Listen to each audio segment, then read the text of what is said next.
as drummers, as you would know, we all want speed. We all love playing quick.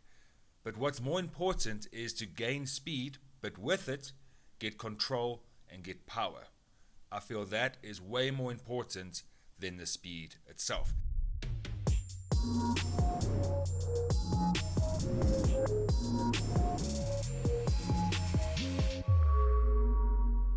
Okay, so let's jump into this absolute burner. Every time I do this exercise, I literally want to cry because it burns so bad. But it really works. We're going to do this jog sprint sort of thing that we did at school. If you did sports at school, I'm sure you'll remember that. You had to jog, sprint, and it was so tiring, but it was a really good exercise to build endurance. So what we're going to do on the drums, we're going to take the same concept and we're going to put that on our right foot. So we're going to take a straightforward eighth note groove, eighth notes on the hi-hat, snare drum is going to stay on 2 and 4, and the first bar, we are going to do a burst of eighth notes on the kick. Once you've gone through the whole bar of eighth notes, you're going to go directly, this is where it gets really insane and really painful, you're going to go into a bar of 16th notes on the kick. And you're going to try and repeat that as much as you can. So what I try and do, I try and go till failure, where I'll do it over and over and over again until eventually my foot just gives in. But I also try and just push through it. It's similar to going to gym. If you want to build muscle, you have to burn. You got to go through that process of burning and doing repetitions until you hit the point of failure. Similar thing to this exercise, you're going to take that same concept.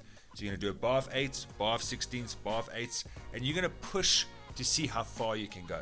You'll feel your legs start giving in. 8s to 16s, 8s to 16s, get to that failure point, but also try and push through that failure point and see how long you can keep this going. So that is step 1, full bar of 8th notes, full bar of 16th notes, back to 8s, back to 16s, and you're just going to loop that. And if you don't feel the burn, just keep it going for a little longer.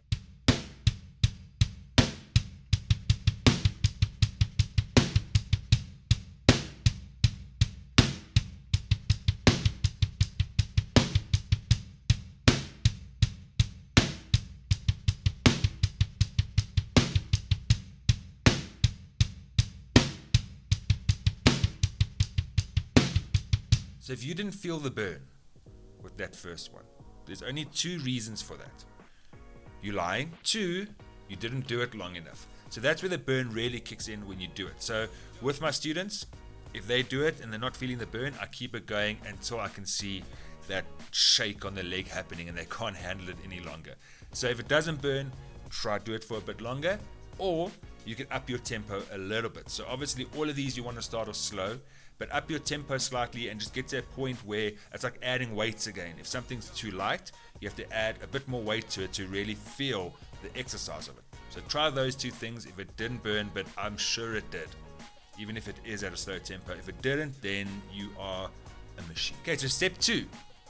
All we're going to do now is we're going to start halving the bars, if that makes sense. And now I feel this is where the control comes in, because when you're keeping a full bar of 8s and a full bar of 16s, it's a longer period of time just to hold that one pattern, if that makes sense. So we're going to halve that.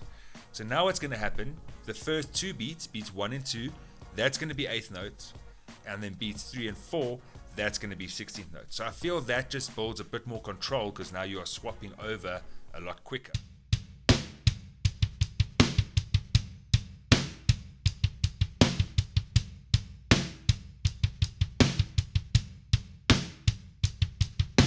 Okay, so maybe not, you might have felt a bit of lacking control with that one, but that is good.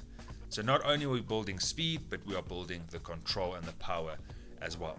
So the last step, step number 3, this one for me personally really tests my control on the kick, because now we are swapping pretty quickly.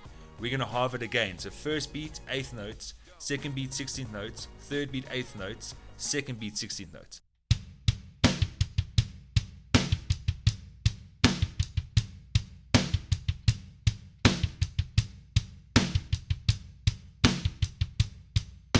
That's step 3.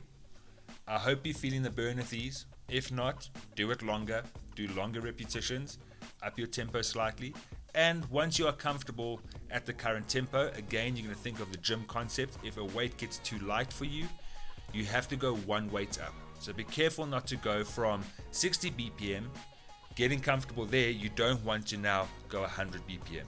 Same thing. You're lifting up too much weight, you're going to struggle. So what I try and do, if I'm doing it at 80 BPM or 60 BPM, let's call it 60 BPM. And once I'm comfortable there and that weight starts feeling too light for me and I want to level up, I'll go 62. Sit on 62 until I can repeat that where I'm not feeling a burn anymore, 64. And I slowly build up my tempo. That is a good way to do it, because going from slow to too quick, you're not going to build the control. So I find if I go from a slow tempo and I gradually build, not only am I strengthening my limbs, but I'm also gaining that control and that consistency and that timing. So by the time I get to a faster tempo, it is super, super neat and tight. If you do this daily or you do this on a consistent basis, I guarantee you that it's going to give you some speed and control on the right foot. If you are a left-handed player, do this on your left foot. It really worked for me. I hope it works for you. Feel the burn, and I think I also need to spend some more time on this.